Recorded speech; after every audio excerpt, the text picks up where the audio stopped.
A darle que es historia. Cuauhtémoc, uno de los personajes más famosos de la historia mexicana, representado de muchas formas como pueden ver. Sin embargo, hoy hablaremos de algo muy obvio, su nombre, así como curiosidades y simbolismos que lo rodean. En primer lugar, refiramos brevemente cómo le pudieron haber dado ese nombre. Entre grupos prehispánicos y en especial entre nahuas, cuando un niño nacía, se le realizaba lo que se llama un tonalámatl, basado en un sistema sagrado de cómputo llamado Tonalpohualli, integrado por 260 días. Obviamente en alguno de estos 260 días habría nacido el niño.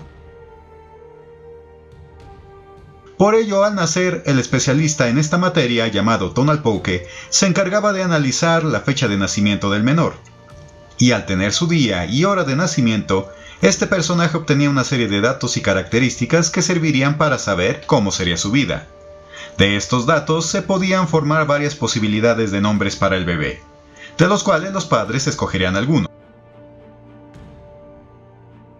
Ahora, este procedimiento se tuvo que haber aplicado a Cuauhtémoc, aunque desafortunadamente no sabemos cuál fue su tonalámatl de nacimiento, ya que no existe información al respecto, pero al final sus padres debieron ponerle así.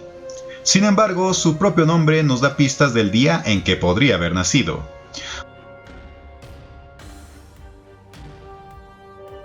Pues la primera parte de este es Cuau, palabra que es la contracción de Cuautli en náhuatl, la cual significa águila, y en su calendario, cuya base tenía 20 signos diferentes, había el signo del águila, el cual vemos aquí.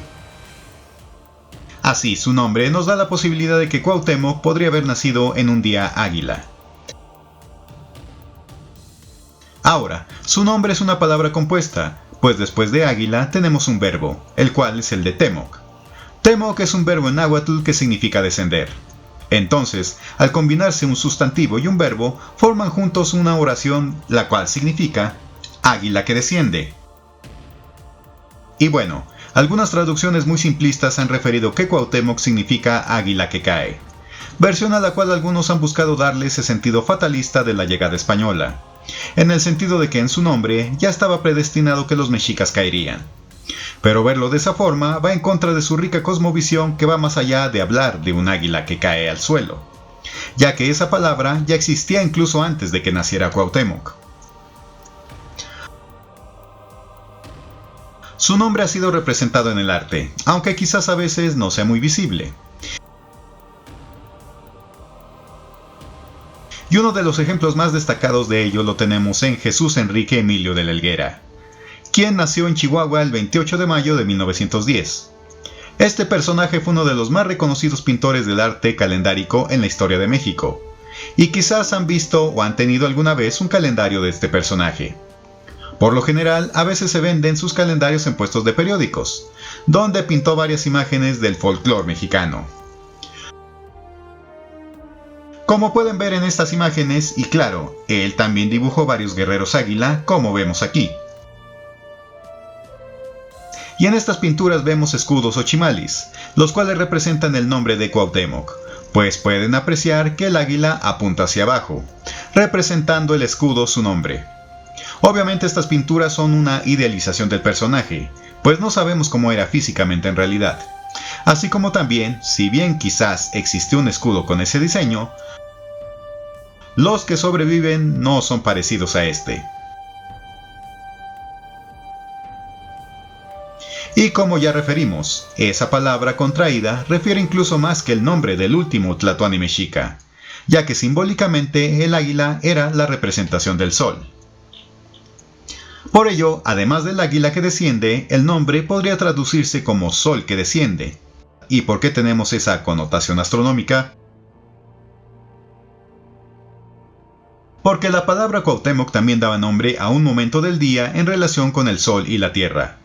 Pues si tenemos Cuauhtémoc, sol que desciende, su contraparte sería Cuautleco o Cuauhtehuanitl, palabras que significan águila que asciende o sol que asciende, siendo que al hablar de Cuauhtémoc y Cuautleco o Cuauhtehuanitl, estas daban nombre a los periodos de tiempo durante los cuales el sol viaja aparentemente por el cielo, recordando que el sol no viaja por este, sino que la rotación de la Tierra produce ese efecto.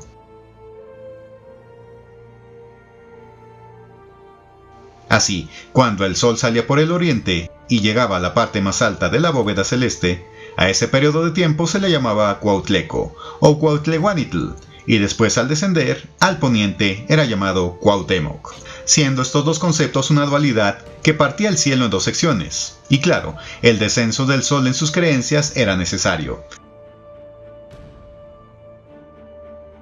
ya que éste debía viajar al inframundo, pasar varias pruebas y salir victorioso de ellas, para así volver a renacer al día siguiente. Por ello, no se puede referir de forma simplista que el nombre del último Tlatoani era solo Águila que cae, como una mera justificación de la caída mexica, o que Cuauhtémoc era un hombre trágico como se ha querido justificar. Ya que, como han visto, en su nombre se encuentra matemática, derivada del Tonapowali, el sol y su desplazamiento astronómico en el cielo, creencias de su cultura y mucho más. Pues en estas culturas su estilo de vida, incluidos claro sus nombres, tenían ricos simbolismos y profundos significados, como lo es el nombre del último Hueytlatoani mexica.